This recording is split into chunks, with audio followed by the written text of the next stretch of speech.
Hey, we here though, Sam. We here.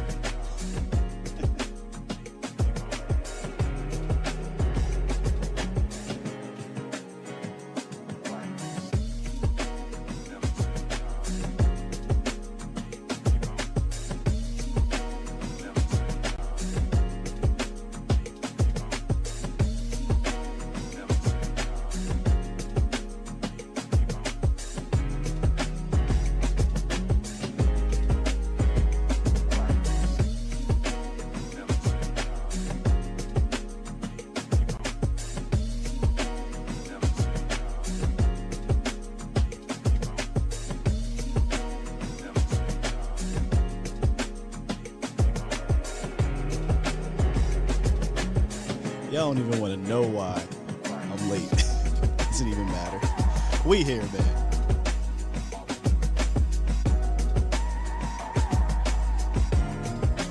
Is it even late at this point, though?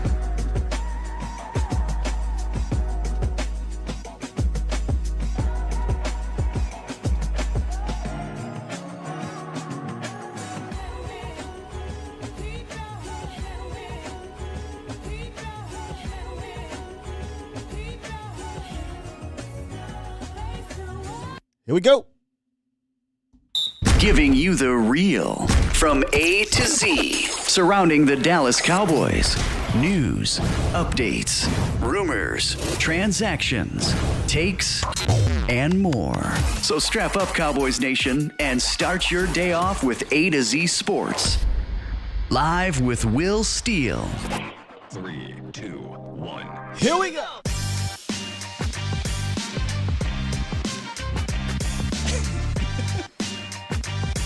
That's why I love y'all, man.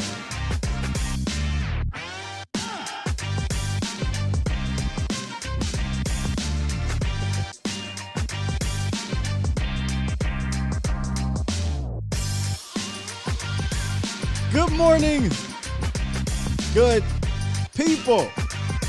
Welcome to A to Z Sports Live, presented by Texas Family Fitness, Freeman, Mazda, Hyundai, and Worth the Poor. I am your host, Will Skywalker Steele. Boom! We here. That's all that matters, y'all. I love y'all, man. Listen, had a little technical difficulties. I know my lady probably is laughing her ass off right now, but but we made it, man. And today we're going to talk about 4 vets that I think are on the hot seat post the NFL draft. Now, that doesn't necessarily mean they're going to lose their jobs. They're going to get cut or anything like that. It could be a combination of both. It could be one or the other, but I do think there are a number of veterans that saw the draft, saw the moves, and said, or lack thereof moves. I said, okay, let me step my game up, because if I don't step my game up, I could be off of this team or I could be losing my role. So we'll talk about 4 of those guys. A few might surprise y'all, but y'all know me. I'm always good for throwing a zinger in there. I'm always good for throwing a little curve ball. And, of course, if you want to call into the show to talk about it, you can. 351-999-3787 is the phone line. Pulse of the Nation. 351-999-3787. What's good? Everybody in the chat, appreciate y'all for being here. It's funny because, leading up to the draft, it's so much excitement. And then you get the draft, and there's so much excitement. And then, a week or so later, it's like, okay, what's next? And what's next is the rookie minicamp. And when we get into the roundup, we'll talk about who is actually going to be there at the rookie minicamp in regards to the young veterans, not the older veterans, but the young veterans. I think there's some excitement there. Some guys I'm looking forward to seeing. We'll talk about that too. But I want to kind of slow roast this thing. There's a lot to really, we could dive into everybody all Monday through Friday and be done with it. But I don't want to do that. I want to take our time, get to know these players, watch tape, talk to y'all, and just give y'all as much good content as we can in this kind of interesting, weird period. You know what I mean? So that's why we do the things we do here at A to Z Sports Dallas. All right. Shout outs are in order for those that came through. Toxic Tom Downey, appreciate you. Danny Savage, forget about it. Brandon Edwards, Gotti Baby in the building. Darren Dunn, man, it's been a minute. Appreciate you being here, D. B47 Vic was good. C Nix, CT Maddenhead, Jonathan Scruggs, Anthony Moore, Mel Hayes was good, bro. Iceberg Q, Gregory, John H, Samuel Rowe. Y'all fool with that mix? That intro song is actually made from my bro back home, Jay Will. Shouts out to you. I used it last year for all the OGs, if you even remember this. I used it last year, I think, for a video I did with Blake Jarwin.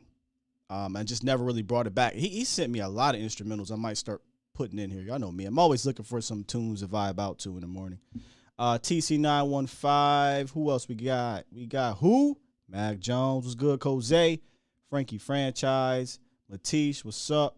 Let's see. Alpha Mason. And Nick Mims. Swain in the building and Captain America over on YouTube. Facebook. We got a couple up in here. Joe, what's up? Joe T. CJ Richards was good, and I believe that's it. Oh, John Garcia and D.A. Lee. Appreciate you for being here. Chuck P., I see you. We got my guy, Professor O, in the building. Hey, look, Professor O, we're going to have to start finding some more Professor O obscured stats because I want to bring that back, man. That was a pretty dope segment. We kind of did a little bit of, but I want to make that a staple, if you don't mind, good sir. Shout out to B. Bird in the building with the donation already. Super chat. He says, Sky, I can fix your show start time issues. Start the show at the same time as usual. Just move the official time to 9:15. Now you're early. Hey, you know what? You're right. I should put in my intro 9 a.m. Central, but in reality, I'm going to go on at like 8:15, 8:30. So I'm early. Yeah. You know, it's been almost a year since I've been doing the morning shows, and I'm going to be honest with you, I'm still getting used to it. For all of those who have been here from 2019, really 2020, it wasn't 2019, 2020, everything has been in the evening, 8 p.m. Central or Eastern, 9 p.m. Eastern. Doing these little morning shows is still getting used to it. I know that sounds crazy, but I am. I promise y'all we'll tighten it up. What's good, Rory? Who else we got in the building? Dimes Official, Stage, what's up? And Adrian, good morning. All right, let's get into this roundup real quick. So the show is not going to be, dare I say, fairly long. I promise y'all. I think this is a pretty straightforward topic today, but it's up to y'all if y'all want to call in and chat about it with me. So let's get into this thing. It's time! It's time! It's time! It's time! It's time! It is time for... It's time for the morning roundup. Round 'em up, boys. Yes, indeed. The morning roundup presented by Texas Family Fitness. Strive for progress, not perfection. TFF is more than just a fitness club. They provide the tools, support, and resources you need to achieve your goals. So if you're looking to begin your fitness journey, do me a favor, head over to any of the 13 different locations in the DFW area or visit TexasFamilyFitness.com. All right, so over the weekend, there was an article put out by Bleacher Report, I believe it was, who named it was a post-draft trade scenarios. And Deion Jones' name popped up with the Cowboys. Easy, right? Dan Quinn coached him. He was in, drafted him. He was a beast with Dan Quinn. He's on an expensive deal. A rebuilding team could be looking to move on from him, and they named the Cowboys as a obvious destination. I mean, we know it ain't gonna happen, but y'all know how I feel about the linebacker position, and I don't think the Cowboys are all the way secure right there, to be honest with you. But let's just be real. We're talking about Catboy, right? We're talking about Stephen Jones. Deion Jones is making a pretty handsome amount of money, and I just have a hard time believing that they'll pull that trigger. They haven't traded for a guy like that, with that amount of money since what, Roy Williams? And you got to think about it. Roy got signed after he was traded. So I guess you could say Amari Cooper, but that was like 2 years down the road when he got his contract. But I don't see it happening, but it's very interesting. And it's one of those moves, Cowboys Nation, where I always talk about, do you want to make a move to go for the gusto, or do you just want to continue to look 2-3 years down the line? Because, see, a move like this was made multiple times over the last few years by your defending Super Bowl champion, LA Rams. Right? So, I don't see it happening, but we'll see. What's up, Sadiqa? Sadiqa says, Sky, how is the dog? Mozart is doing fantastic. Again, he's a little sick. He has heartworms. So we've been dealing with that, and he's been taking his medicine. He's actually goes back in for his second checkup next week. But he's been fantastic. He's been a blessing to this household, man. A blessing. I couldn't be more happier with Mozart, man. But yeah, I'll give you an update, Sadiqa, next week when we go to back to the vets. All right, remember yesterday we're going to start doing the undrafted free agent spotlight. Yesterday it was Story Jackson, which, by the way, Cowboys Nation, you might just be seeing a Story Jackson on the show. So just hold your horses there. We're working on that. Been chit-chatting with him the last day. So we'll see what's up.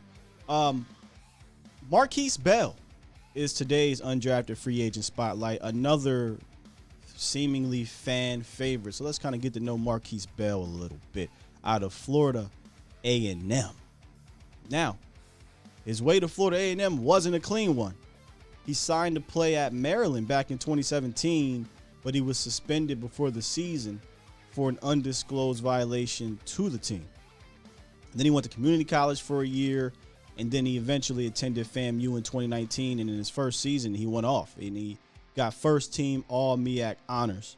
And then in 2020, he continued to get better, but FAMU didn't play. When I say 2020, I meant 2021.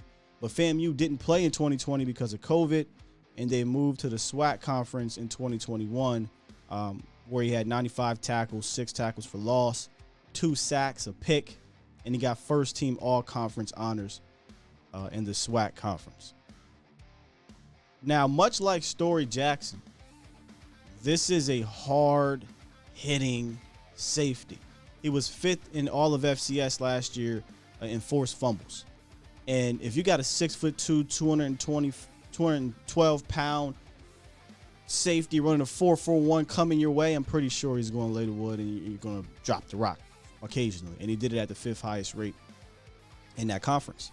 So it's real easy to see why Will McClay, who, if you look at this draft, is big on traits, right?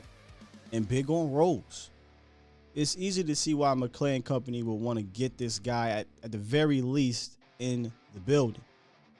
If you can get him to play downhill under control a little bit better, I think he's a guy that's going to make, those pads pop. One of the few undrafted free agents I'm looking forward to seeing at camp when the pads do come on. I wouldn't mistake the guy for a safety that's going to play on the roof, right? Or is going to be some shutdown cover guy, but he's very much that run, hit, talk shit, box safety that the Cowboys found in J-Ron. Difference is J-Ron actually can cover really well, I think, for a strong safety, in my opinion. And he showed that last year. This kid, if he's going to make his mark on the team, I think is going to have to be on special teams.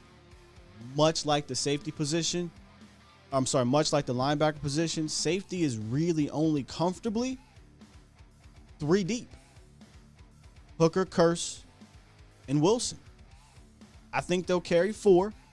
So if he impresses, I think he has a shot. Now, he's not the only undrafted or practice squad safety on the team, but I think he has a shot to make this team if he impresses, because they're going to carry 4 guys. And when we get to the later part in the show, they may be looking for another special teams guy for the future. So keep an eye out on Marquise Bell, safety out of Florida A&M. And finally, yesterday, Todd Archer dropped a tweet that said, among the veterans expected to be on hand for the Cowboys rookie minicamp this week will be offensive lineman Isaac Adokun, Tyler Coyle, the safety, Defensive lineman, Austin. We're not even going to try to pronounce that last name. Offensive lineman, Braylon Jones. Kicker, Chris Nagar. Wide receiver, Brandon Smith. And wide receiver, T.J. Vasher. We actually talked about this about a week or so ago when I said I'm very interested to see what young veterans attend rookie minicamp. They pretty much do this every year to get guys who didn't play much last year some time to get ahead, right? So I want to ask you guys, as we exit the morning roundup presented by Texas Family Fitness,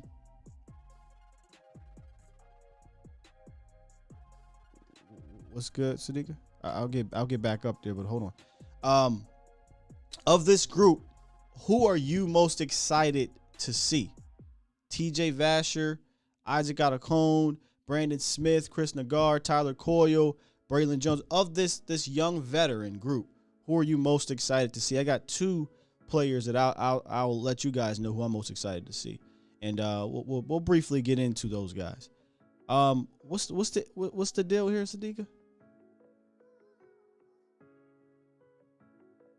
Are you invisible? I don't know what that means. What are you saying here?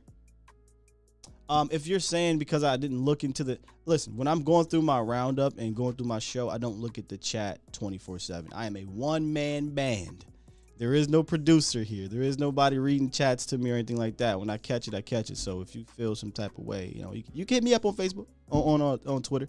I'm not really sure what's good here, so let me know. But nonetheless, for me, it's two players, man. It's Isaac Alacone and TJ Vasher.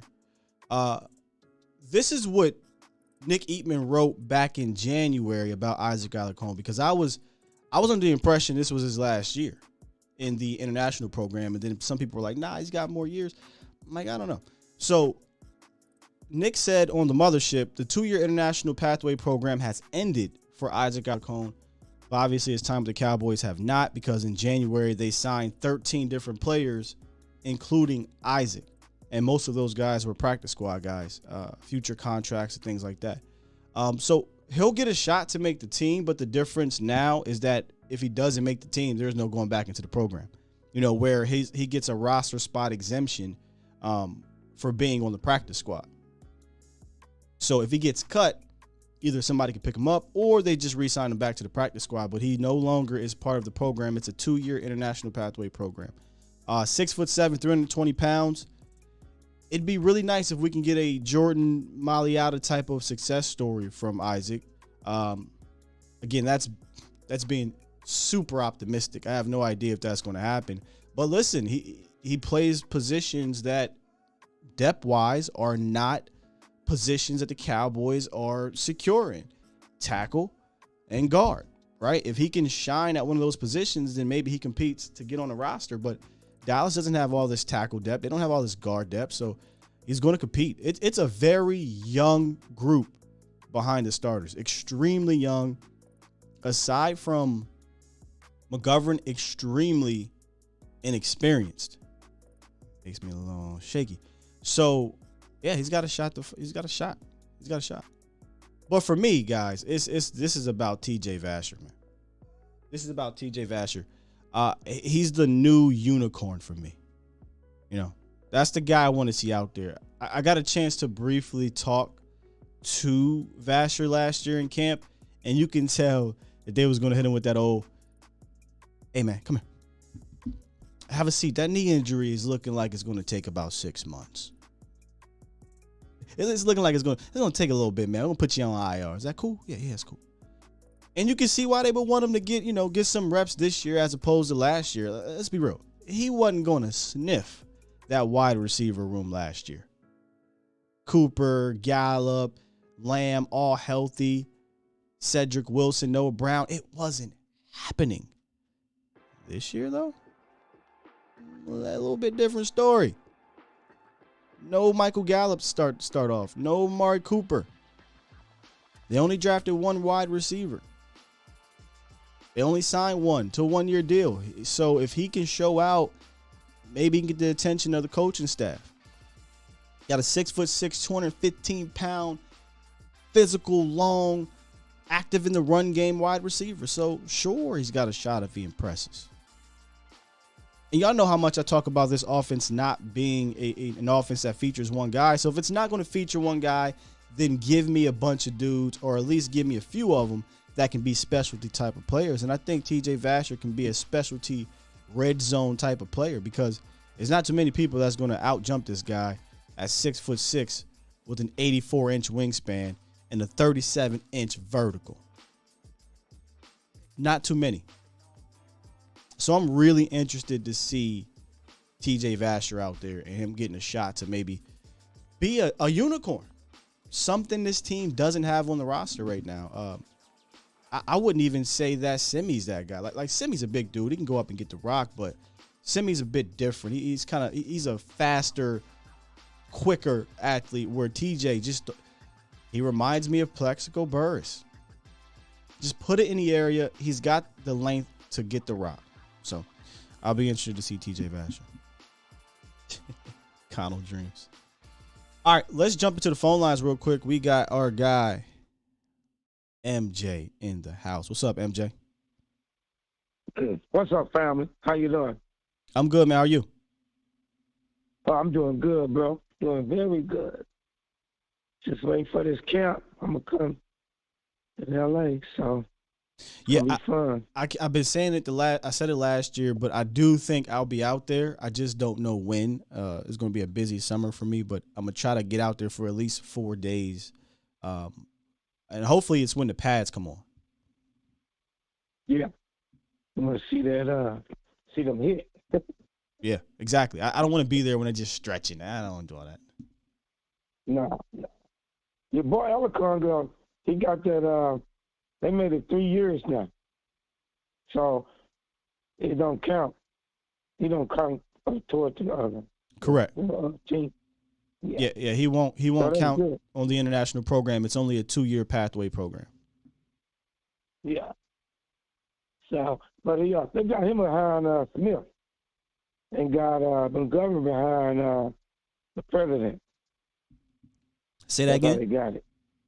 They got Montgomery behind the president, and they got him behind Smith, the backup, the guard. Smith. We don't. Oh, Tyler. You talking about Tyler Smith? They got Tyler starting, and they got Alicon behind him. Well, I don't know what they got, because they haven't done anything yet, right? They haven't went to camp or anything like that yet. So I don't know who's behind Tyler Smith just yet. If I had to make a guess right now, Connor McGovern's your swing guard, much like he was last year. Mm-hmm. But the guy, he played good last year. Him and Fournette and McGovern, that was the middle three against Philly, and they did really good. Matt Fournier? They didn't give up nothing. Yeah. Fournier was the center. Alicon was the left guard, and McGovern was the right guard in that game, and they played really good. But no pressure up the middle. They did good. That was like 900 pounds in the middle. Yeah, that game is hard. You have to take it with a grain of salt. I will say this: there was some really good reps by Fournier. And again, am I saying that right? Fournier. There was some good reps. There were also some reps that weren't that great, but that was the game you had a chance to really get a look at him. I think he also played in the Atlanta game for a few series or two, and he played in the Washington game. The Washington game wasn't that great, but the Eagles game was absolutely his best game, which again he didn't have that many snaps. Yeah, and now the one guy, the other Georgia Tech safety, that dude ran a lot of punts back. Did you see that? Yeah, was it 1 year? Yeah. Yeah, he looks like a returner. And kick return. I was like, wow. So that tells you football speed is different. Oh, sure. Just to give y'all an example, like the Ole Miss guy, when he ran the 4.6, he really ran the 4.4. But I ran the 100 meters in college, and I ran a 10.2, 100 meters. And then one day, for some reason, you think you run a fast time, and then I ran a 10.5. Yeah. So it goes like that when you're in the 40 or the 100. But football speed-wise, they got a lot of guys around 4.4, 4.5. So that's good. Jerry Rice speed and low 4.4s. But they got a fast team this year. And they got a lot of receivers that can pinpoint the ball. But like me and you said, I tell everybody, and the people think they slick. They watching that.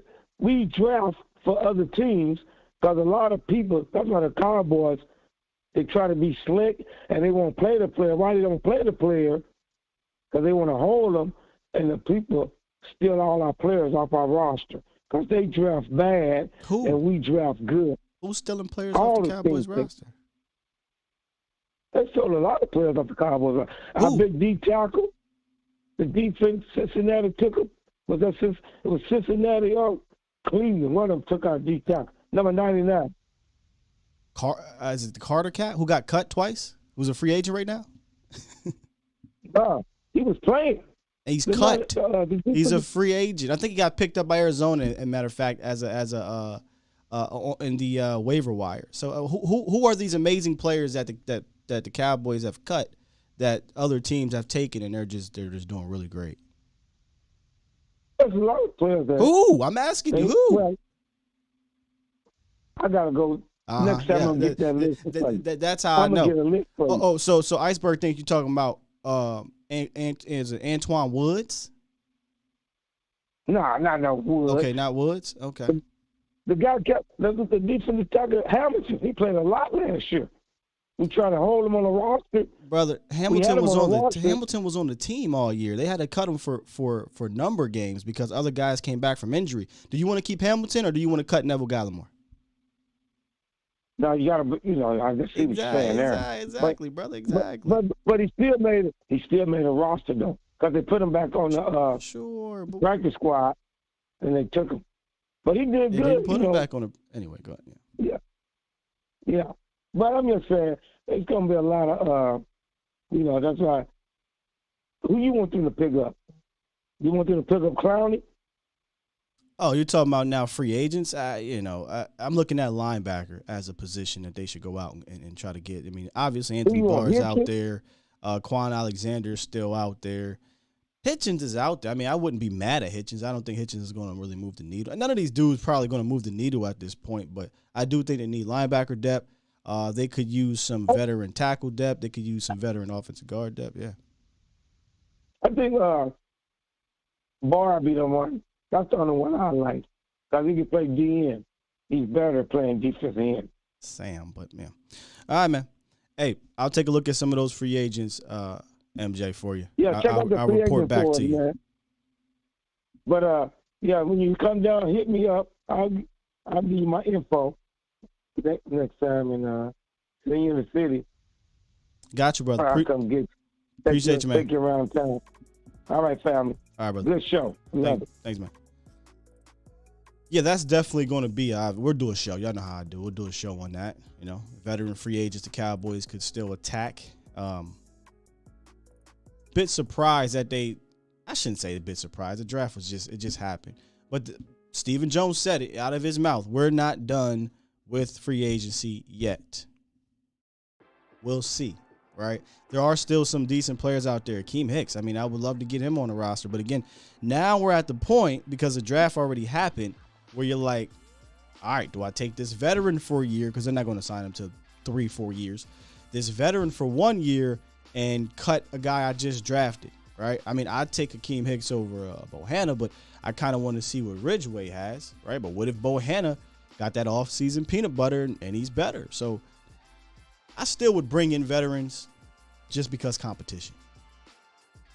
Will McClay talked about competition. Steven always talks about competition. Bring in as much competition, may the best man win. May the best man win. All right, before I get to the first four veterans, before I get to the first one, let's talk about this week's ride of the week, which is the 2022 Mazda CX-30. The quality of extra small SUVs has generally improved over the last few years, and few vehicles are a better representation than the 2022 CX-30. It's small, but it's not cheap, and the interior looks and feels upscale. That's one thing I love about the Mazda vehicles. It feels very upscale. And pretty much the same number of technology features and advanced driver aid you'll find on Mazda's larger and more expensive vehicles. So if you're looking for a smaller SUV, you got one child, two kids maybe just a pet. This is right up your road, man. Right up your alley. Visit freemanmazda.net for more information, or head on down if you're in the Dallas area to Irving, Texas, and visit Freeman Mazda. You're listening to A to Z Sports. Do it live! At some point, Cannot hoping buy to you. broadcast In front of the millions. of Cowboys fans to bring you the real. But for now, strap up and here's your host, Skywalker Steele. I'm Luke Skywalker. I'm here to rescue you. We'll do it live. Here to rescue you, Cowboys, man. Here to rescue you from the fluff, from the click. Keep it real, man. Toxic. I'm not. How you know what's going on here, Ty?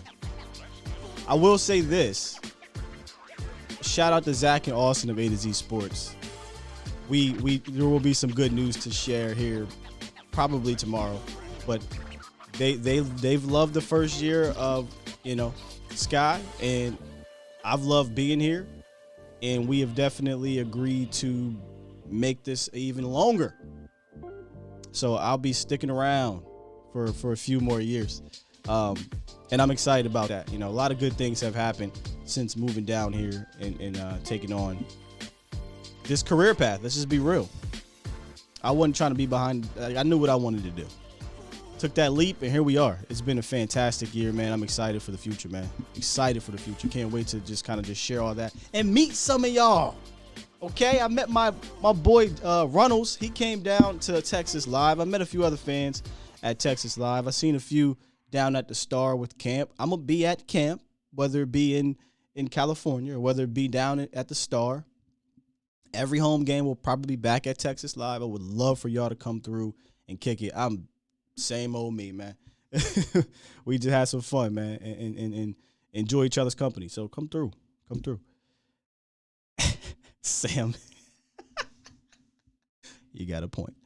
All right, let's get to the first one of our 4 veterans that I believe is feeling some pressure. Now, again, this is not about just these guys being cut, but about possibly their roles could change. And the first one I got on here is Terrell Basham.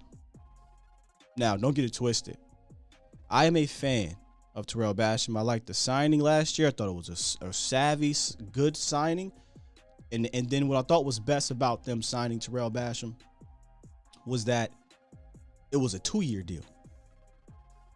Just in case he had a fantastic season. Now, he didn't have this spectacular season, but I thought he was a solid role player. I think he was a steady role player, and I have no issues with him retaining that role. And by no means do I think his roster spot is in jeopardy. But his role might be. The Cowboys drafted D. Williams, and he's going to eat into somebody's time. And I think it could come down between Basham, Fowler, probably Golston, but I think Golston is going to carve out kind of a run-stopping, versatile role where he's inside-outside type of thing. I think Quinn really likes him. But Basham and Fowler are veterans. They're on 1 year left on their deals. And if D. Williams shows something, somebody has to sit the bench for a little bit. And it could be Terrell Basham or Dante Fowler. Now, I think Quinn will carry 6 rushers, so they'll be a part of the rotation. They just won't all get the same slice of that pie. That's all. And again, you could look at his stats last year. Very role player-like stats. 39 tackles, 3.5 sacks, 36 pressures, 11 quarterback hits. Had a forced fumble, 16 stops. And I think one of the most important things that he did last year is he played every single game. In a season where the Cowboys front, they were missing D-Law. They were missing Randy, Urban, Gallimore, Tristan. All these players were missing. He was able to kind of stay the course and be around. So, I do think he's a quality veteran. I would not be looking to get rid of him, but I think the heat has been turned up on his seat because D. Williams wasn't drafted in the second round to sit the bench. He's going to play. And Armstrong just signed a 2-year, $13 million deal. That's $6.5 million a year. He ain't sitting no bench. And we know Jerry likes him, so maybe some politics comes into play as well. So I got Basham. Y'all think the heat's up? Y'all think the heat's down, or it's just kind of remained the same with Terrell Basham? Get to the chat, and then I got another phone call, and we'll see what y'all say. Prime time, don't bash him. Appreciate that, Mike. Says Sky, nothing can stop you. You all the way up. We all the way up. The fact we go to Cali is Danny don't like that, but branding. That's what's going to happen. B47 says the Jets used him wrong. I wonder if the Colts used him. I thought the Jets kind of featured him pretty decently. I mean, stood him up a little bit, moved him around. Kind of almost played the same role. I mean, I have to go back and look at the exact role, but from the film review that I remember from last year when we signed him, I was like, okay, stand up 3-4, and he was standing up a lot here with Dallas. Toxic said Stephen Jones went full risk mode with a 2-year deal. That was the only multi-year deal that was signed last year in free agency. I remember talking about that. Grant said the heat is up, no doubt. The heat is up since Randy is gone. Okay. Vach says standing up, not for him. I disagree with Vach with that one. I definitely disagree. I think you can definitely have him standing up. And he can. Now, actually, for me, I saw a little bit of versatility when they had him inside. I mean, let me see if I still got some of his tape up in here. You'll see, I think in some of his highlights, he was inside a little bit too. But yeah, I don't necessarily mind him standing up and moving around. He not having to deal with the tackle or the guard immediately. He's not a small guy by any means, but he has some explosiveness to him. I said it last year. He got some juice. He's not your typical Randy Gregory juice type of guy, but you can see the quickness in his game, the suddenness in his game. I'm not opposed to him kind of moving around a little bit again. And that's the thing about this defense, right? This defense is going to be a versatile defense. None of these guys are going to play one particular position, and I kind of like that. All right, let's get into the phone lines. We got 215 on hold. What's good, 215? What's up, boy? It's your man Fats from Philly. What's going on, Sky? What's up, Fats? 215 in the building, Philly. Yeah. I just wanted to chime in. Like, I agree with you about Basham. I don't think Basham's ever going to be premier but he do a lot of good dirty work. Like, I like having him on the team. I think he's a fixture. I would hate to see him leave after this year, but it depends on what I do and all that. But other than that, I just wanted to stop and show you some love. Hey, y'all, I met Sky at the stadium. This man showed nothing but love. Took a picture and everything. That's my guy. Oh yeah, you and your respect. friend, right? You and your man's. Yeah, it's my brother. Okay, your brother. Yeah. Yeah. And you're a real one. You're a real one, bro. So I appreciate you. Appreciate it, bro. And I appreciate you holding it down for Cowboys fans in Philly. I already know how hard that can be. I'm an hour and a half outside of Philly. Ain't doing nothing with me. Them dirty birds ain't doing nothing with me, bro. Keep holding it down, fam. Keep holding it down. All right, my guy. Appreciate you. That's how you know you're from Philly. See, he said one. That's what they do up there. One. Basically mean we out. I ain't heard that in a minute though. I ain't been up in PA in a while, so it kind of felt good to hear that Philly accent. That East Coast slang come back into play. We had Los on the horn. What's good, Los? Yo, good morning, Scott. Good morning. How's your morning? Happy Tuesday, man. Happy Tuesday, bro. Yep. Just real quick, talking about the veterans. Last year and previous years will not count towards anything, and I feel everything is going to be resetting. And here's my top 3 vets I'm looking on to look for with like an eagle eye, because I feel like these 3, heck, even Stephen Jones said it. You know, Zeke, LVE, and Anthony Brown. Like, I feel like these top 3 dudes that's been in our system, that's been, you know, everything we've done, you know, throughout previous years. Like, I don't know if they can keep – I'm not saying they're trash, but I'm not saying they're going to get any better, if that makes any sense. So I'm just seeing what's going to be the strategy with that linebacker, Zeke, the running back, and Anthony Brown, our cornerback, because, you know, those 3 positions are real key positions that we will have to look for in the future. And what's your thoughts about that, Sky? Yeah, it depends what your perspective is. See, my perspective on those guys are different than the perspective that I'm talking about with these veterans that you'll see here. You're talking about after 2022, right? Like Zeke, LVE, and AB.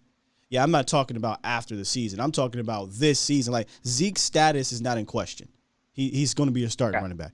LVE is going to be a part of he's either going to be number 2 or number 3 edge and linebacker.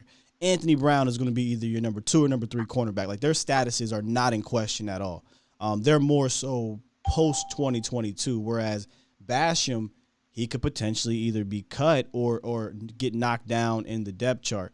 And we'll get to the other 3 I have here. So I don't disagree that Zeke, LV, and AB probably have hit their ceiling, no doubt about it. And yeah, you're going to have to make a decision on all of them after the season. Now, LVE and AB is easy. Their contracts run out. You don't really got to make much of a decision. Zeke, though, that's going to be the one.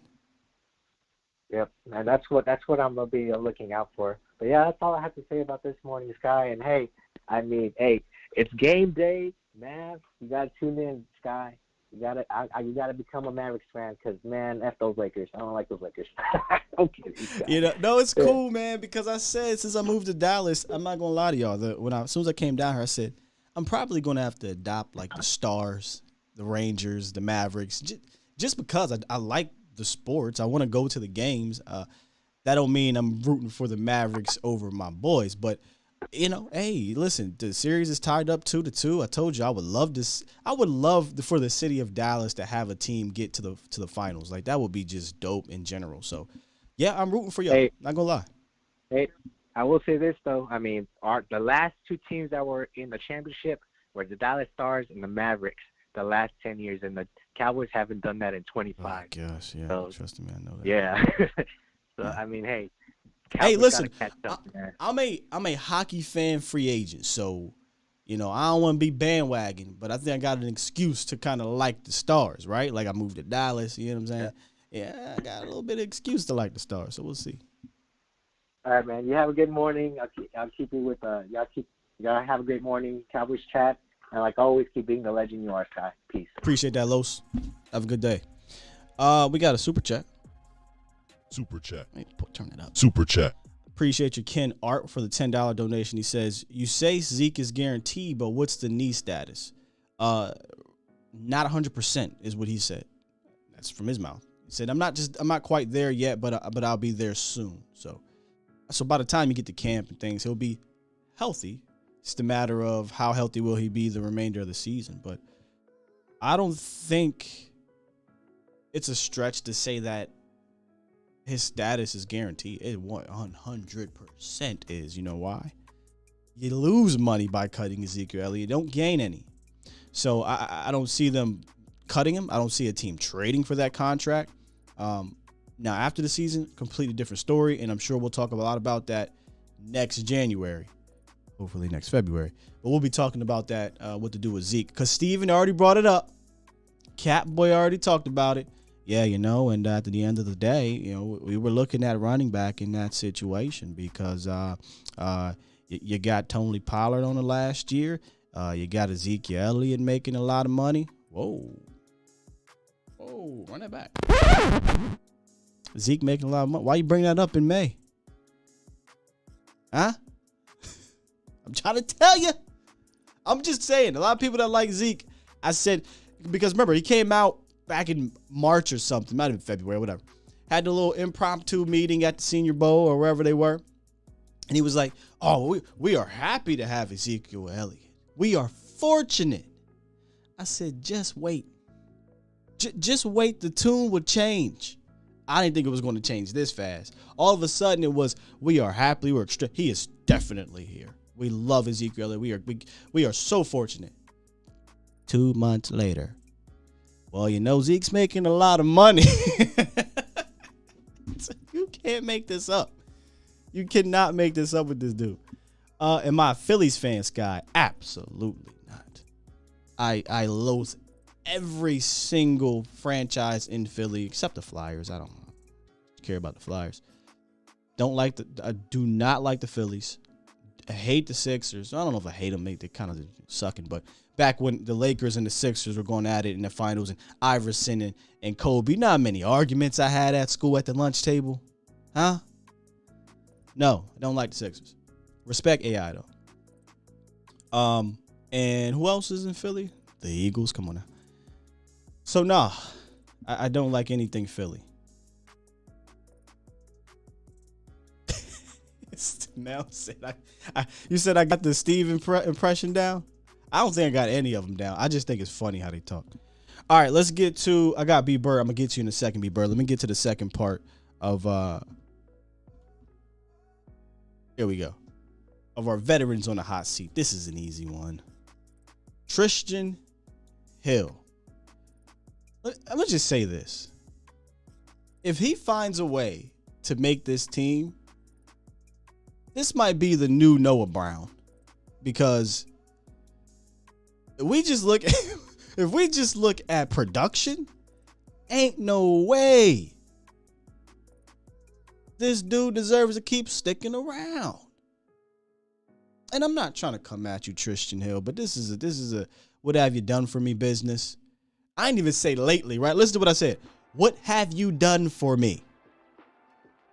In 3 years, Tristan Hill has a total, this is not 2021, of 27 tackles, half a sack, 21 pressures, 8 quarterback hits. And he's only played 18 out of a possible 50 games. Y'all, he was a second-round pick. He was a second-round pick. All right. Now, Tristan, I can actually see them moving on prior to the season. I'm not saying that will happen. I'm just saying he's a guy that I don't think you bat an eye about for moving on. He's going into year 4. He's barely played. This is the third regime, right? And let's be real. He had an opportunity, a massive opportunity to stamp his arrival last year because you had injuries to Brent Urban. You had injuries to Neville Gallimore. You had injuries to D-Law and Gregory, and all these guys were missing time. So he wasn't going to be a guy that didn't suit up. And they gave him opportunity. They said, all right, Tristan, we're going to play you. In the games he played last year, he averaged 28 snaps per game. And if you really look at, besides, this Raiders game right here, which, I thought he had a good game. Besides the Raiders game, he really didn't take advantage of that. Now you got Osa, right, who showed promise. Neville Gallimore is back healthy. They drafted Ridgeway, who I know they don't play the same position, but we know in this system, guys are moving everywhere. They re-signed Carlos Watkins, and let's be completely honest here, Carlos Watkins looked much better than Tristan Hill. So I'm not, if it came down to a promising player, a rookie, drafted guy, undrafted guy, to be here long term, and then Tristan Hill in 1 year, Tristan Hill's the odd man out for me, Cowboys Nation. He's the odd man out for me. So, hot seat. Is it hot or not for Tristan Hill? Y'all let me know. Hot or not? Let's get into the chat. Dro say he looks like an auto-generated rookie in Madden. He ain't got no gloves on. He ain't got his ankles taped. Just bare naked. It's whack. Nick said he had red flags too, but in the locker room, yeah, let's remember, he got suspended last year. I didn't even bring that up. He was in the doghouse the first year and a half in Dallas. A fresh start might be better for him, to be honest with you, because, the talent is there. I don't know how much the want to is. I don't know how much, they said he matured back in 2020, if you guys remember, but just might be time. It just might be time. I'm coming at you, Tristan. Stick a fork in him, Tino says. I wanted Tristan going last year. His most memorable moment was an alligator roll. Yeah, was that his rookie season? Where he rolled up on Russell Wilson's ankle. A lot of y'all are throwing flames in the chat. Yeah, that's what we'll do with these next two. Throw flame. How y'all feel about the Heat? Drop the flames in the chat. So, hot or not? Edwin says hot. Jedi says flaming on. Marlon says Hill's time is up. Mel says bad pick. Yeah, I mean, if we keeping it a buck, is Tristan Hill the worst Cowboys pick in the last 4 years? Second round picks aren't something you just scoff at, right?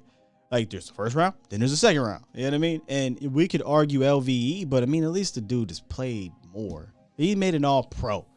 So, I would easily put LVE above Tristan. Yeah, he's got to be the worst pick the Cowboys have made in the last 4 seasons.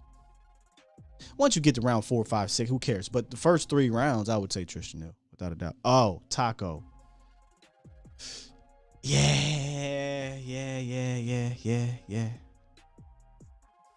Taco. That's the last 4 seasons. All right, I'm with you.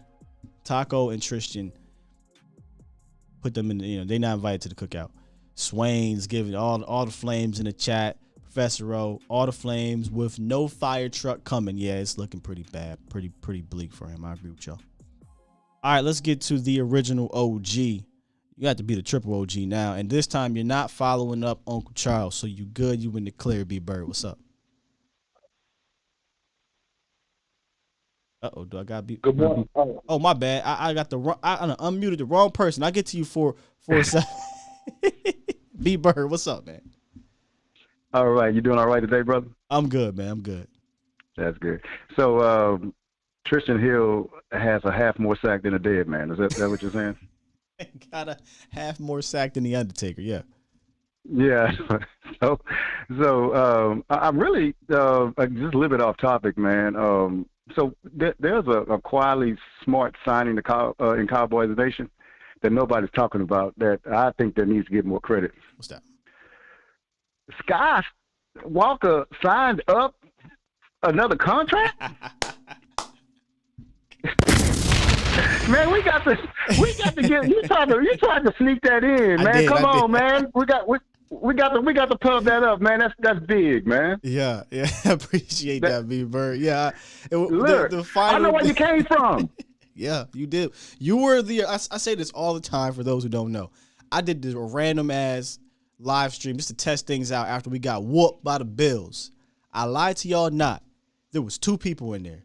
I think there was one person there was 2 people. I think it was John Jones and it was B-Bird that were communicating with me in the chat. And B-Bird was the first one. And then he got on my first official live stream where I tried to do it all up and everything. And since then, he been rocking out, man. So I appreciate you, man. We've had conversations off air. Your guidance has been great, man. That's why I call you my OG.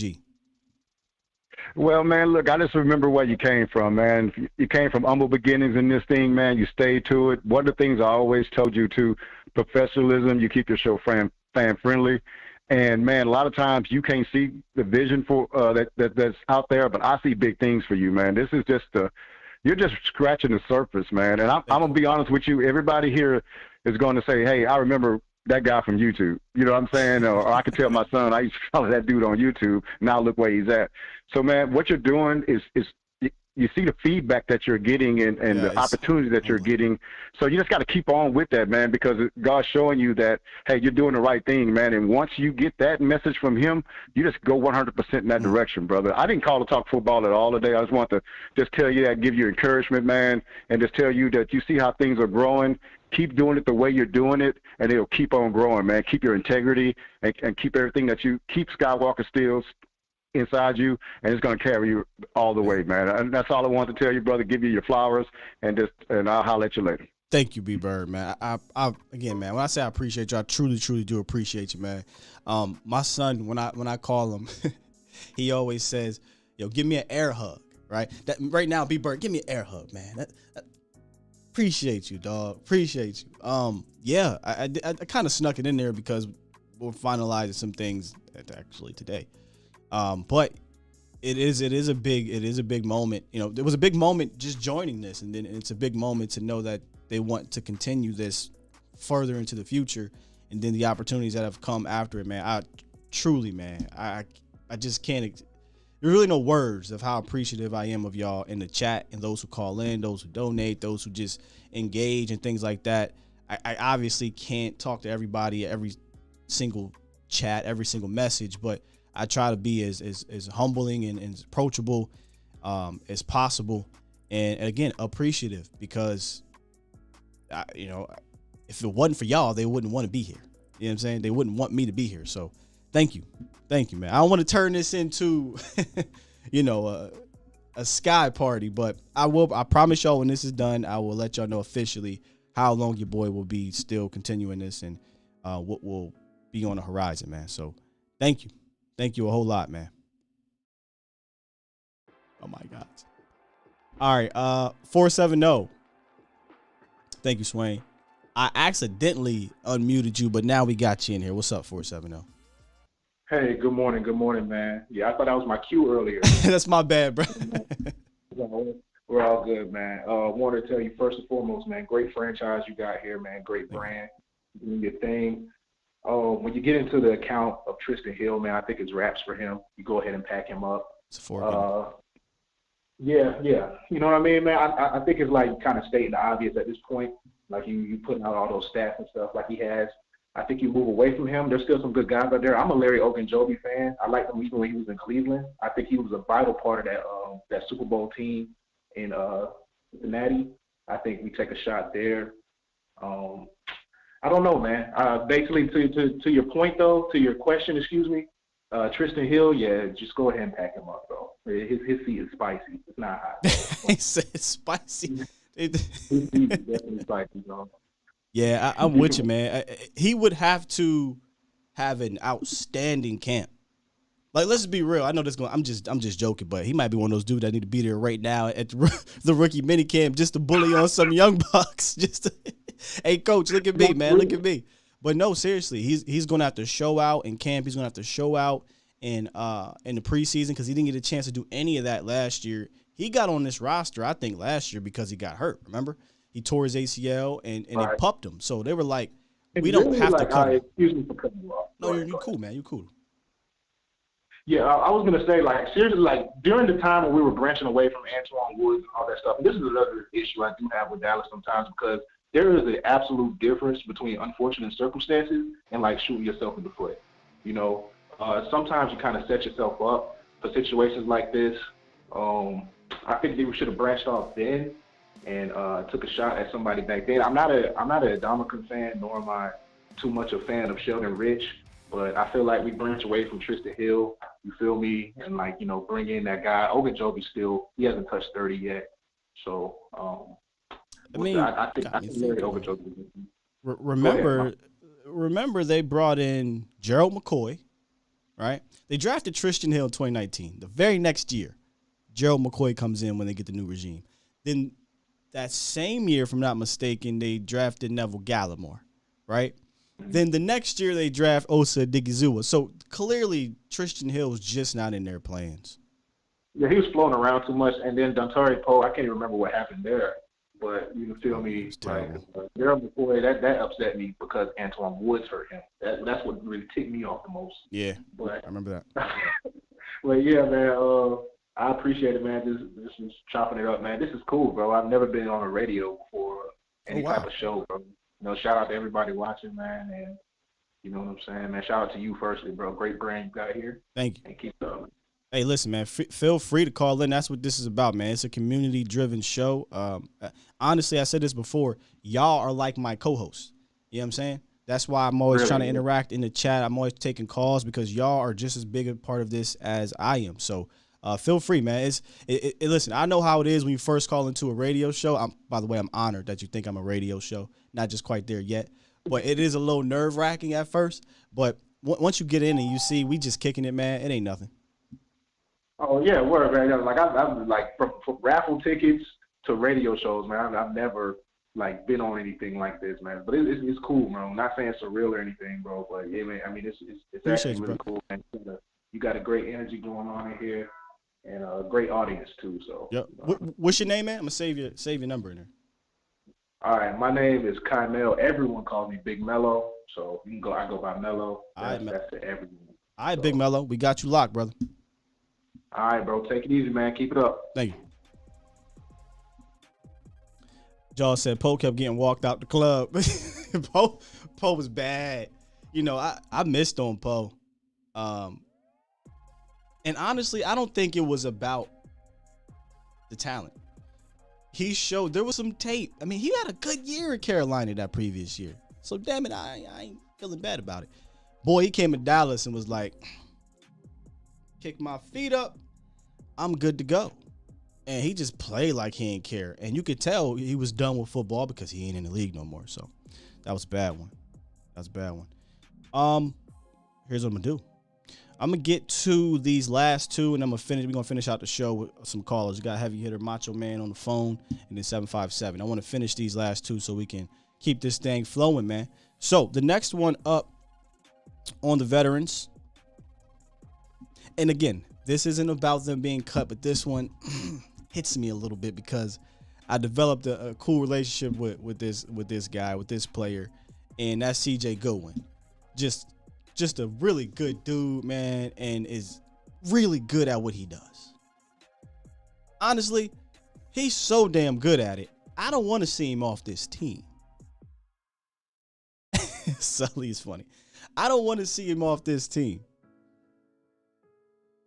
But they drafted another cornerback in round 5, which holds a 4-year cheap investment. And that cornerback I'm talking about is Deron Bland. And I think that could make some things sticky. And before I get to that, let's just talk about CJ for a little bit. This is not your typical corner. You know, when I interviewed him, it was last year or the previous year, prior to him getting his extension. I think it was last year. He was joking around, but he was dead serious. He was like, I'm going to be real with you. I'm not a cornerback. I'm not a good cornerback. That's not what I do. I make my mark and I feed my family by being a fantastic special teams player. And all he's done since he's come to Dallas is continue to get better and better in special teams. From 7 to 8 to 11 tackles over the last 3 years. We know the infamous watermelon kick in 2020. And even in that same year, when they said, hey, CJ, we're going to need you to play spy, he did a hell of a job in that. So, you know, when I'm looking at CJ Goodwin, I cringe a little bit with this one because there's no way he should be off this team. But the problem is he can't play corner.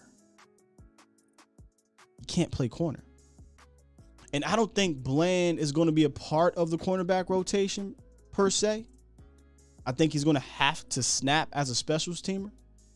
And yeah, he's got the physical tools. He's a physical player. He's got some speed to him, but he's got to earn that trust of Bones. And that's what Goodwin has right now. He's got the trust of Bones Fossil.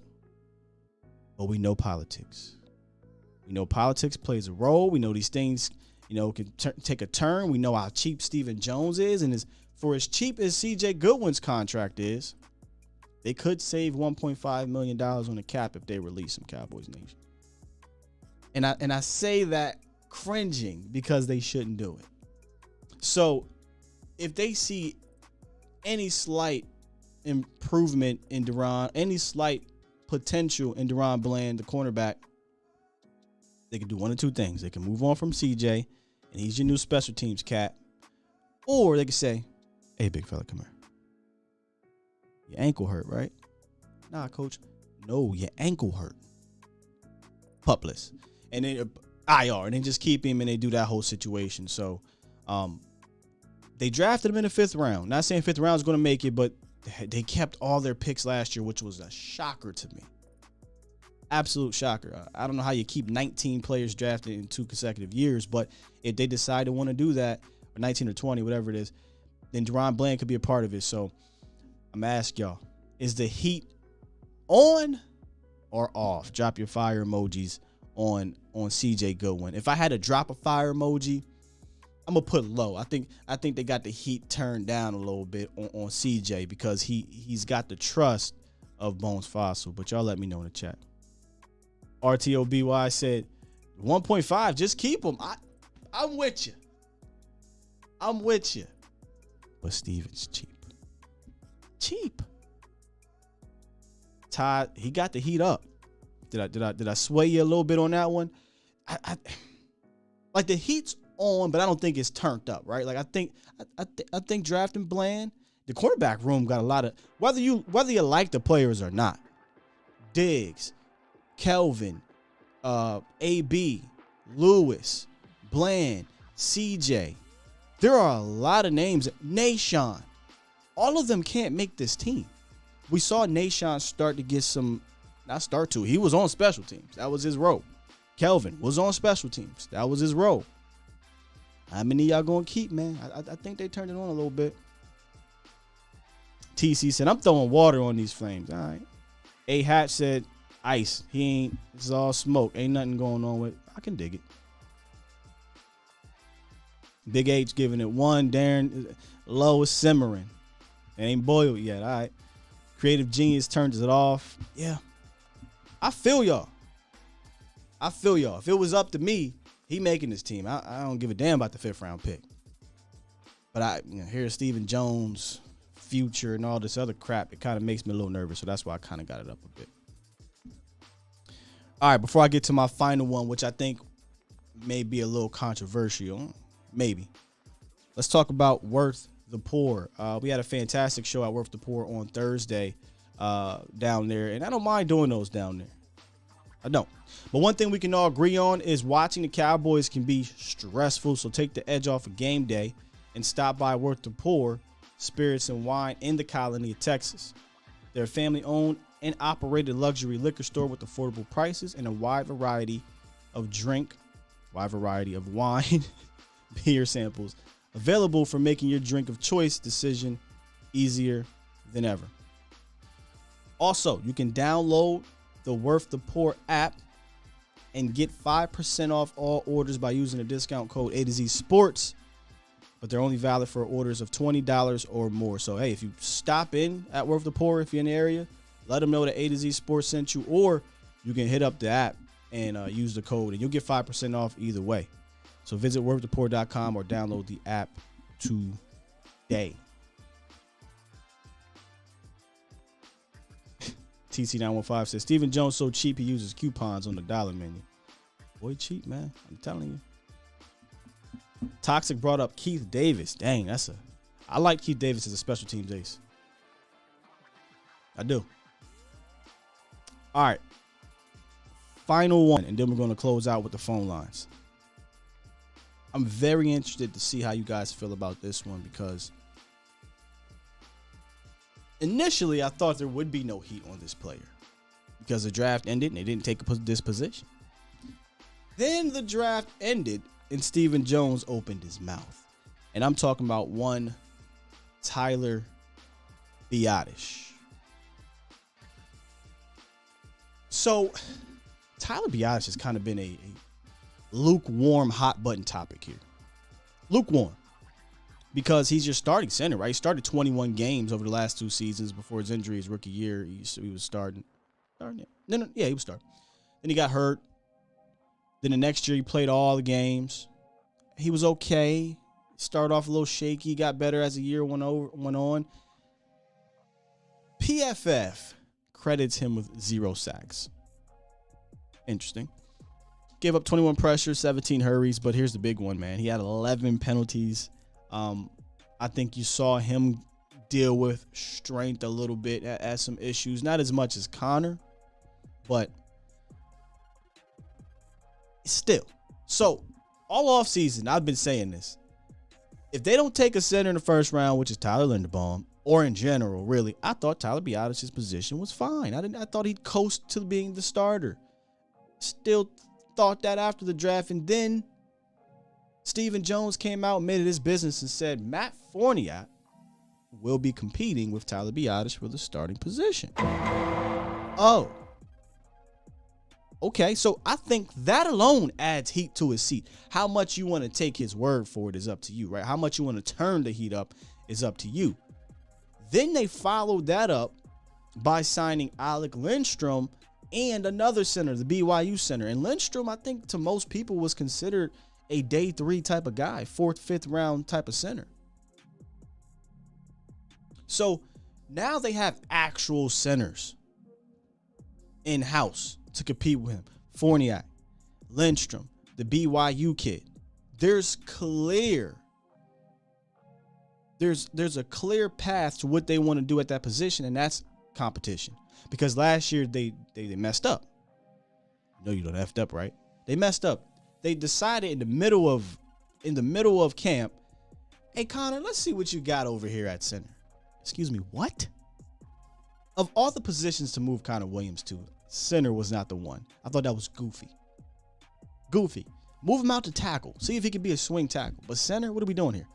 See what McGovern had at center. Hell, if you want to throw McGovern in there, you can, because he was technically the backup center. So, y'all let me know. Drop the fire emojis in here. Let me know how y'all feel about the heat on Tyler Biadasz. I actually think there is some heat, because Stephen Jones, without saying those words, said there was heat, because their actions with the undrafted guys pretty much show there's heat, because Matt Forniak is a guy that is going to add some heat to it. So how high you want to put it is up to you, but I do think there is a little bit of heat on Tyler Biadasz. And that's not saying that I think he sucks or anything. I'm just looking at the facts. Look at the facts. What y'all got to say in here, man, about Tyler? He's the only center on the roster with experience. I mean, that's true too. So maybe you could turn it down a little bit there. Hatch, is that a meteor? Is that a meteor plus the fire emoji? Tyler wasn't bad at the end of the season. Yeah, I don't think Tyler's a bad player. Like I said before, if you're not drafting Linderbaum, I think your offense can be cool with Tyler Biadasz. But clearly, they are looking to turn up the heat, add some competition. It doesn't mean that they're going to take it. That just means there's some competition there. Todd says, I'm not sold on Biadasz. I want to see McGovern, Forniak. I absolutely want to see the competition. Now, Forniak's a guy I said I wanted to see prior to the draft, period. I wanted that to be an open competition, so I'm with you, Todd. I believe McGovern is more of a movable piece, says Primetime. Oh, yeah, he's on last year of his deal. By the way, when I say heats up, I don't mean cut, right? Like, you're not cutting Tyler Biadasz. Even if he loses his job, he's your backup experienced center. Hatch says we brought 2 undrafted free agents. Yep. They ain't dropping Tyler. No. They're not dropping Tyler at all. Only way I think they will get rid of Tyler Biadasz is if he gets hurt. This is, like I said at the beginning of this exercise, this isn't necessarily about being cut. This can be being cut, or this can be your job being lost, or your role being different, going to the bench, or a combination of all those things. Swain, Peter, and Will, they're throwing up the heat 100%. Todd says, G Hermo, a whole bunch of fire emojis. Yeah, Adrian, 2 fire. I think there is some heat to it, y'all. I truly do. Oh, look, y'all. Look, chat. We got a kid in the chat. Cowgirls.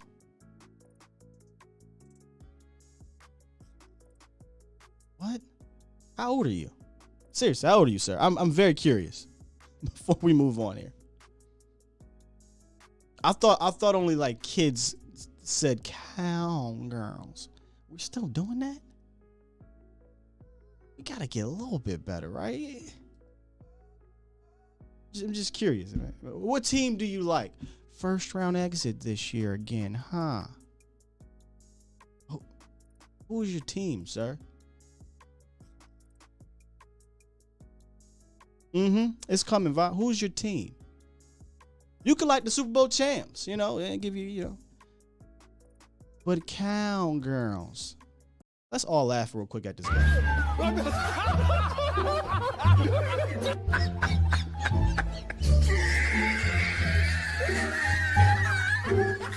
Oh my goodness.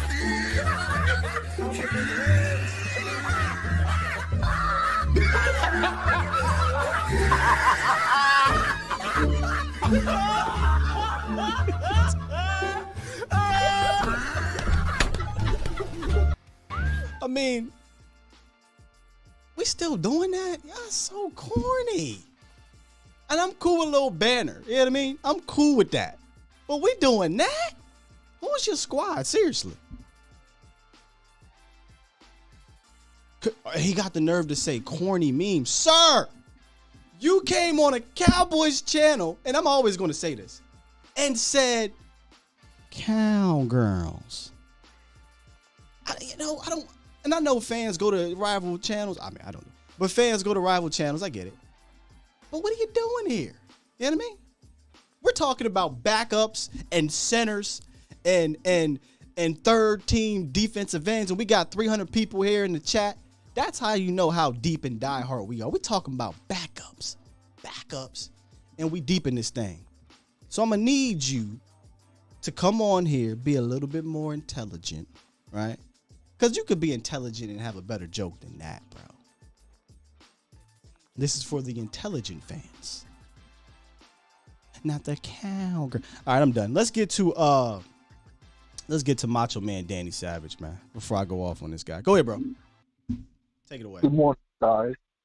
I just want to congratulate you on your new deal. And who's your agent, Lee Steinberg? I'm on my Bobby Wagner ish. I'm my own agent. Oh, that's even better. Listen, when you get big for now, when you get big already, you're big already. Yeah. But when you get bigger, don't forget about the little people. Yeah. You know what I'm saying? Don't forget about the little people. Let's talk about Biadasz.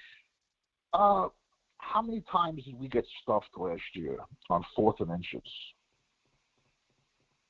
We weren't a great, we weren't a great third and short, fourth and short team we used to be though. Quite a few.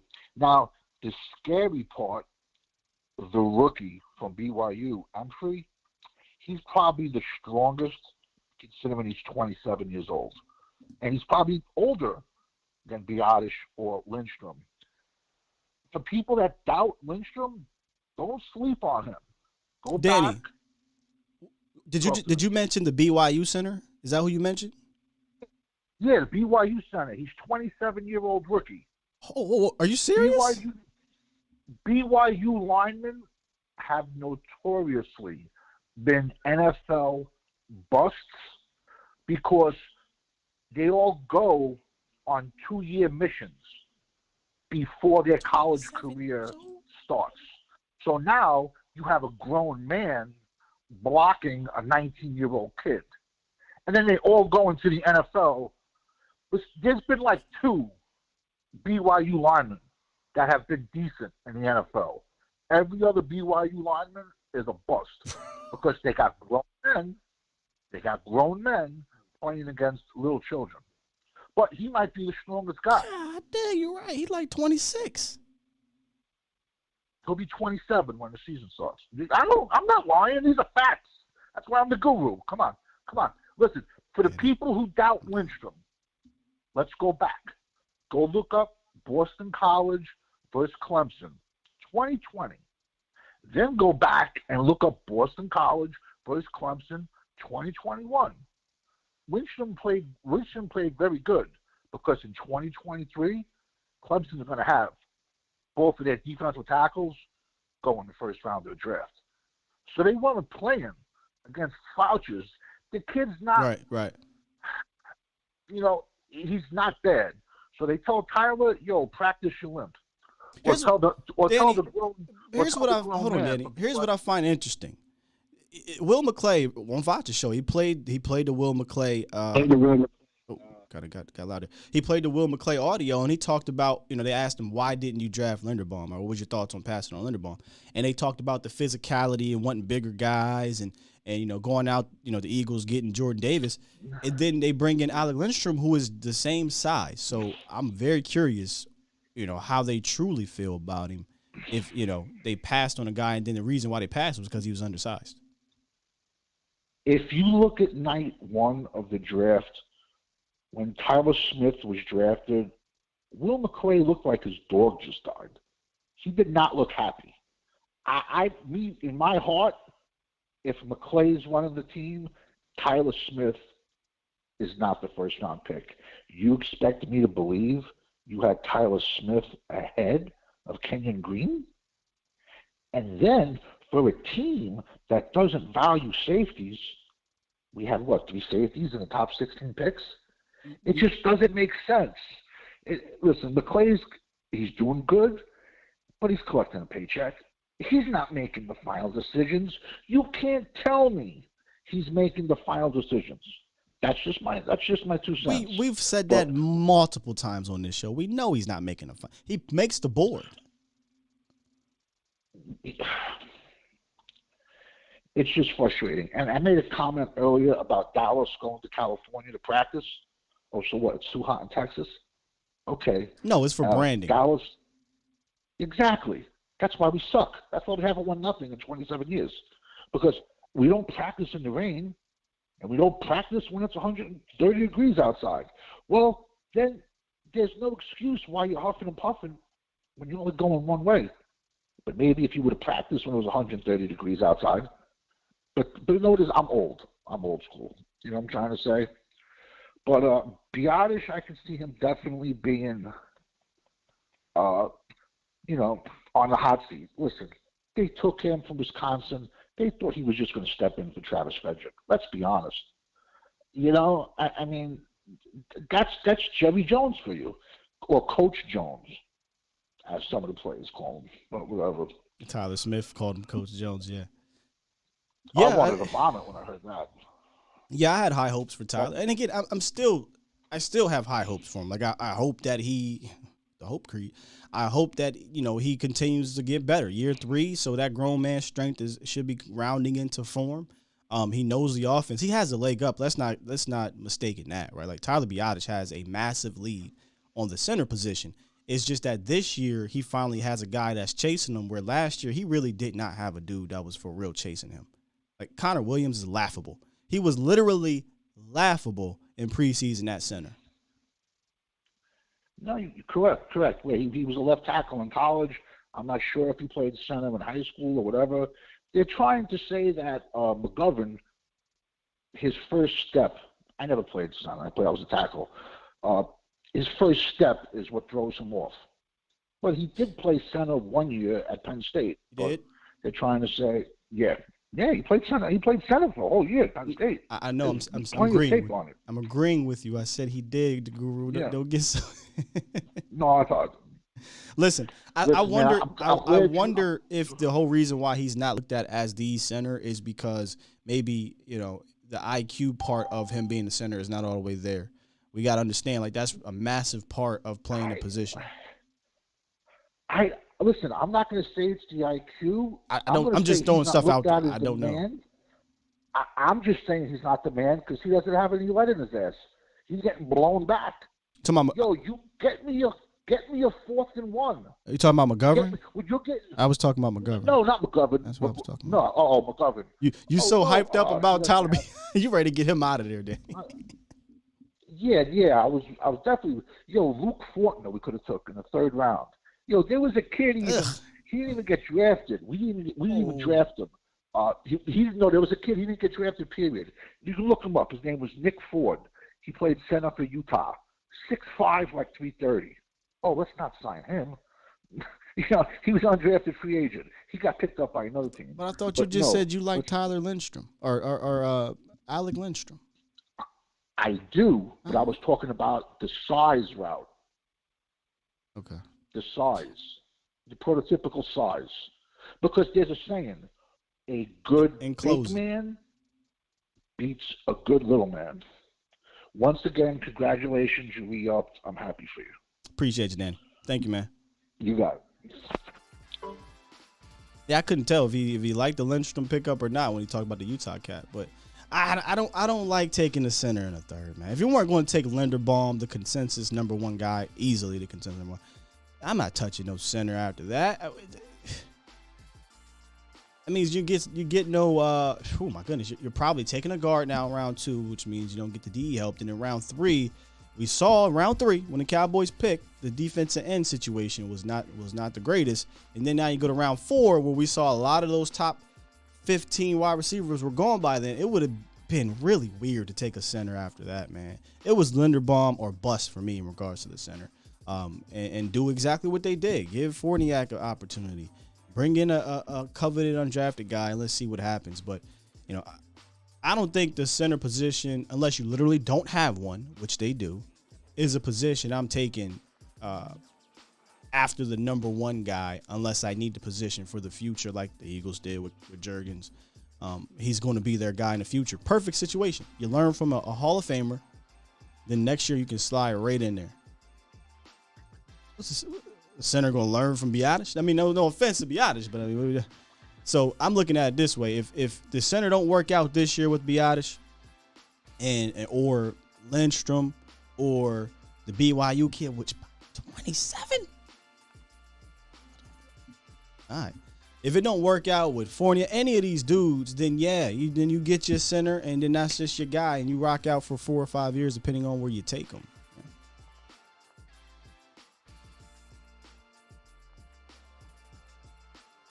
Let me tell you something about Danny.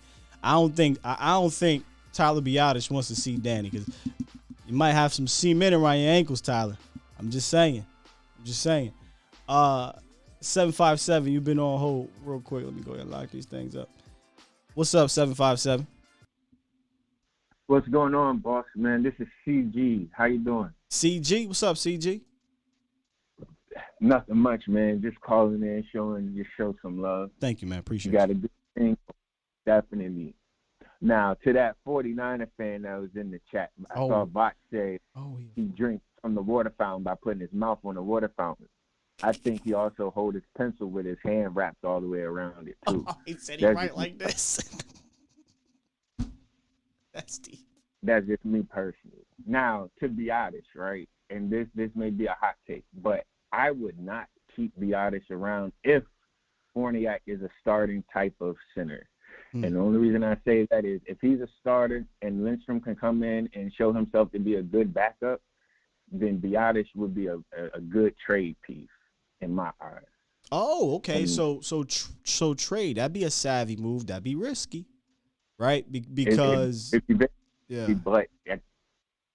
be very risky. But I feel like if you trade him, then you could get you may be able to get something of value back, maybe a linebacker.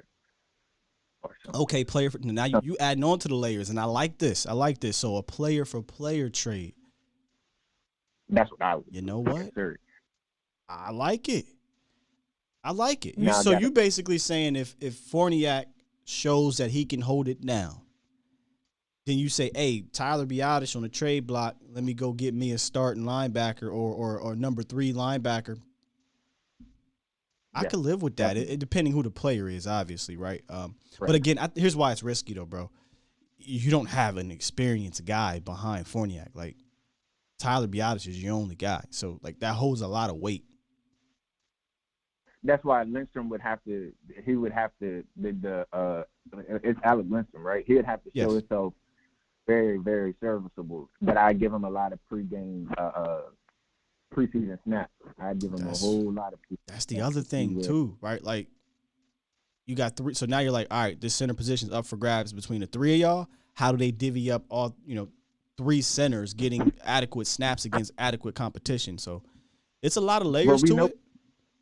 We know what Biadasz brings, right? And true. And I think he was a filling guy. True, but I don't think it'd be good for morale to be like, hey, dog, we're not going to let you compete for your job, right? We're going to let the other guys compete for your job. You just have a seat right here, and if they take it, then we send you out the door. If not, we'll give it back to you, right? Like, at least let him compete for it. I guess I'm more cutthroat than that though. Now I got a long list of hot seats, and I'm gonna make it quick, right? Okay. Hill, Basham, and maybe even Bohanna. I feel like that Bland pickup, while you feel like that might hurt C.J. Goodwin, I feel like Goodwin is like the defensive version of Noah Brown. They're sturdy, but I feel like Anthony Brown and Jordan Lewis have to watch. And the reason I say that is because they're not the Dan Quinn prototypical type of corner. And you already have Joseph, who's not going anywhere. Hopefully everything plays out the way, it should. But if he doesn't go anywhere, and then you have Nashawn Wright, and you even have Israel Makumu, right? And he might end up getting moved back to corner. And at that point, you have those long, lengthy corners that Dan Quinn likes. So Anthony Brown and Jordan Lewis may find themselves on the real hot seat. And then saying some stuff here, man. I don't put them there, but you're making valid points. You're making valid points to make me think a little bit more about the situation. I just think, to play devil's advocate to your opinion here, AB, J. Lou, they provide that experience at a position that when you remove them, if we're being honest, it lacks. It lacks a lot. Like Nashawn Wright ain't get no tick, right? He ain't really play. Kelvin Joseph ain't really play. Diggs is the only guy you got out there with the experience. So, and let's be real, J. Lou and AB weren't bad last year. They're pretty solid. Right. And they had their best year under Dan Quinn. But to like you were saying, right, by hot seated, with them, I'm not cutting them. Okay. You're saying maybe that their roles will decrease. Yeah, you may see their roles decrease if that Nashawn Wright and Joseph get a jump. And if they see a Diggs type of jump, then they definitely be in trouble. Oh, for sure. For sure. Yeah, good stuff. I agree with you, though, on Big Bo. I didn't put him on here because he was young. I was kind of trying to look for a little bit for guys that kind of been in the league a little bit longer. But right. Bo, with the drafting of Ridgeway, clearly is on the hot seat. He's on the hot seat because of Ridgeway, exactly. And how many one-tech. So that's one. And then lastly, and I'm out your way, LVE and Luke Gifford, they with my man Story Jackson and Hansford, because with this draft pool, they're undrafted, but in a normal draft, they probably are 4th, 5th rounders. So Luke Guilford and LVE, I'm not sold on them, especially when you add in Clark coming whenever he's healthy, and Harper. And then Hooker and Wilson may be on the hot seat too, and that's because Marquise Bell. And again, I know he's undrafted. Now, you gonna come at Hooker like that? Yeah, and the thing is, and Hooker's my guy. And again, I'm not saying cut him. Right. I'm not saying cut him, but he did his thing last year a little bit. But with Bell, that boy is serious. And Bell and Story, they're coming for somebody's spot, and that's guaranteed. I guaranteed you by mid-season to the end of the year, their play time is they're gonna get more play time than what people think. Is it CG? That's your name, right? Yeah, CG. CG just put the whole damn team on a hot seat, y'all. All of y'all, you get the fire. You get the fire. Nah, man, you made some good points, man, and definitely going to think about a couple other of those players. But, the linebacker room is not complete. I agree. I think an undrafted free agent has a chance to make this team. Now, will they take a spot early? Probably not. I think they view LVE as a guy that'll stay in the rotation. It'll take Story Jackson, who, again, I'm going to try to get him on here. It'll take him to be ridiculous in preseason to take snaps away from one of the veterans. But I don't think Gifford holds you back from, or Harper for that matter, holds you back from one of these undrafted guys making the team. Watch what I tell you. They're going, both Story and Bell, they're going to bring the fire. And with the team always building through the draft, you have to give people early play time if they deserve it. Politics always play a role in it. But if you're going to always build through the draft, bring on, like you said, 19 players in 2 years, and you holding on that many players, you got to give them some type of play time. I think they'll get a shot, bro. I do, and I got Bell. I'm almost, and this is very early, but if you ask me, hey Scott, which one of these undrafted guys is making the team, I'm gonna go with Bell right now. Story's got a shot because of the position, and that's the other thing, right? You got to look at the position, you got to look at the room, who can get in, who can get off. But I definitely think Bell and Story, ironically, the first two guys we did the spotlight on, they got a good shot, man. But hey, CJ, appreciate you, dog. Good call. Let me go ahead and save you, boss. I'm gonna put you in here, man. Yes, sir. I appreciate you. You got a good thing going. Keep it rolling. Thanks, man. How about them Cowboys? Yes, sir. A lot to go there. He put everybody on that hot seat, though. He said everybody get on the hot seat. But in reality, if you're not the bona fide dude, technically you should be looking over your shoulder, right? You should be looking over your shoulder if they bring guys in like that, and if those guys show something, because we're talking about undrafted guys, and we're excited about them, but they got to show something. All right, we got a Hatch to close out the show. Then we gonna head up out of here, man, because I gotta get to talking to somebody. What's up, Hatch? Man, what's up with the Skywalkers and Cowboys Nation? What's good, man? with you, You know, man, the Triple D, but you know what time it is. You know what time it is, Skywalker? What time is it? Let's get ready to rumble!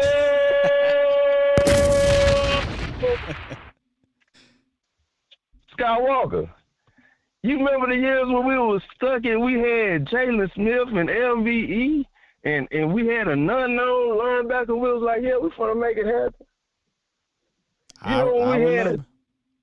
You know, we had a defensive line. We said we got one or two there. I remember. You remember that? Remember when we had Cheeto and we had somebody else on the other side? We was like, man, we hope this can work. I remember. Skywalker, now we got everybody battling for everything. Yeah. Yes. Everybody got a boss up. You feel me? And I'll say this. You pointed out a couple positions, right? Like, corner, we really didn't have a dude for a while. Diggs is a dude. Linebacker, we really didn't have a dude consistently. Like, LVE had a year, Jalen had a year, but I think we all can agree that Micah is a dude. Like, Micah is ridiculous. So, we got a guy at linebacker. Defensive line, we'll see what D. Williams is going to be, but we got D-Law. We've always had D-Law. But I think we got a couple young guys, too, up there that you know, we could be confident in. I think the talent has improved at those positions. And then the thing, everybody mad about the draft and stuff, but the Cowboys, we look like a real NFL team now. Everybody going to have to earn their keep. If not, you going to hit the streets straight up. It's only 53 spots. I hope there's not too much politicking going in the back. Politics as usual. I hope it's a competition with some of these positions. But it feels like McCarthy opened that up when he got here. It does. I'm gonna be honest with you. Yeah, he opened it up, and then we hit him with the youth movement, man. We young everywhere. With the O-line, you see we ain't picked up no vets. Yeah, we want the youngsters to do that. I know, but I kind of want. I would feel a little better about a veteran swing tackle. We can take my vet job, but why bring that vet when you got something that we can make stretch? These youngsters. You know what I'm saying? That's a good point. I mean, I'm hoping with Let's Go and Josh Ball, Alec Crone, whoever, somebody shows something to be reliable on. Yes, sir. Yes, sir. But you know, Skywalker, I ain't gonna keep you all day. All right, man. I'm just proud of, and I done figured out, my comp for you and Vosh, bro. Ooh, I want to hear this one. Who that? I got you as Skywalker Scott. You know that's from Stuart Scott. Is that you talking about? And yes, sir. Okay. And then I got Vosh Madden. John Madden? John, for the late John Madden, yes. Yes, sir. Okay. Because guess what, Vosh? I'm 38. I have not watched First Take or ESPN, Skip Bayless in 4 years, because I've been listening to you youngsters, man. So y'all keep doing what y'all doing, man. Clap it up for you, man. I appreciate that. And listen, if y'all want to go there for entertainment, sure. But if you want to go there to actually get some real Cowboy stuff, I promise you, it ain't happening. It ain't happening. Y'all got to get it from Skywalker, Vach, and the crew, baby. Y'all know what we do. Indeed. Cowboys Nation, man. Y'all stay up, man. Skywalker, keep doing what you do, man. I'm out this mother, man. Salute. Yeah, I constantly talk about losing brain cells when watching those dudes. I ain't knocking their hustle. Get your money. Like, they getting paid over there, but it's been years since I relied on any of the networks. Now, breaking news, the reporters and things like that, sure. Yeah, man, we getting news. Analytics, analyst, opinions. Very rarely am I tuning into any of that. There's a few guys that says some things that I trust, and I'm, Ryan Clarks of the world and things like that. But other than that, no, definitely not that show. For what? For who? For what? Shout out to Ricky Waters. All right, we out of here. I'll get going. I'll get into this chat, but it ain't gonna be that long. We got to keep it moving. CG said, and dude from Chat Sport, talking about Tom. Shout out to Tom Donnie Burner account in here. That's his guy. Yeah, he puts out a daily Cowboys information, man. But shout out to the Cowboys community. I'm telling you, they see it, right? Like these businesses, these networks, these companies, they see the talent on the YouTube. I just call it YouTube, social media, whatever you want to call it. I ain't saying everybody, but I'm just saying there is a good amount of people who cover the Cowboys or follow them or report on them, whatever you want to call it, in this community, man. There is. Shout out to all of them. Y'all talking about F. Skip Bayless. Everybody got to earn their keep. Yeah. Y'all arguing with somebody in here. I'm not really sure who or what. This is why I got to add another tool in here. Probably toxic. I'm about to give you a tool too. You be in here every day. So, because something's going on in the chat, and I'm going to let y'all deal with that. So, here we go. Tomorrow morning, come on back. I ain't going to be as late, man. It was some issues this morning. Come on back. We'll be back here. I think, and I'm debating, we might do the Dion. We might do the Clark, the linebacker rating, the draft, because I did talk to the doctor. And I'm going to say this. There was some good news that came from it. In fact, I'm going to drop that video today. I'll drop it, so make sure y'all click that bell notification so y'all know when it comes out. It'll be a premiere, so y'all guys can tune in and conversate over it. Good news, good news about Clark. May or may not play. We'll see. But nonetheless, it's not as bad as it sounds, at least from the early onset. So I'll drop that, and then, maybe we'll do rating the draft tomorrow. And with Clark, we'll drop some excerpts from that video and take a look at him and get to know him a little bit better and see what we got in the cat. I love the value, so y'all know how I feel about that. And I think it'll be a fun show. So tune in tomorrow. My only rule with the wrench, no Ryan Austin. Hey, I ain't gonna slander him because I forget he on the team. You the only reason why I know he on the team, Toxic. And then tonight, A to Z Sports Prime Time with Mauricio Rodriguez. Make sure y'all tune in for that and hit up all the articles we have by our wonderful writers on A to Z Sports Dallas.com. And share this thing. Look, share this thing, man. It's all about the community here. We're going to give you quality Cowboys content, man. I say that all the time. This is the home of it. So click that like button, click that bell button for the video later, and share this thing if you will. We out of here, man. We out of here.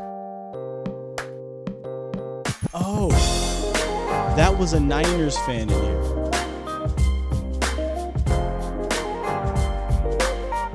What's going on? Where do y'all come from? It's cool. Chat, take care of it, man.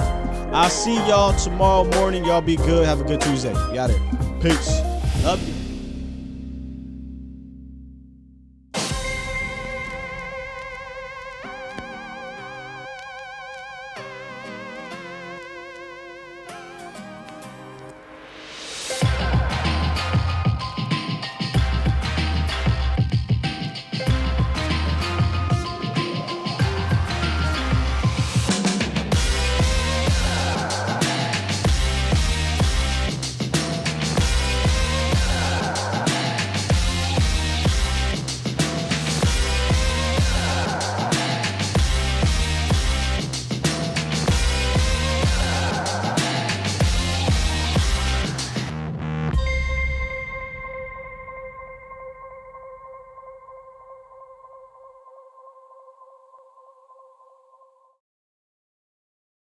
a Niners fan. I don't have the patience to jack with you today.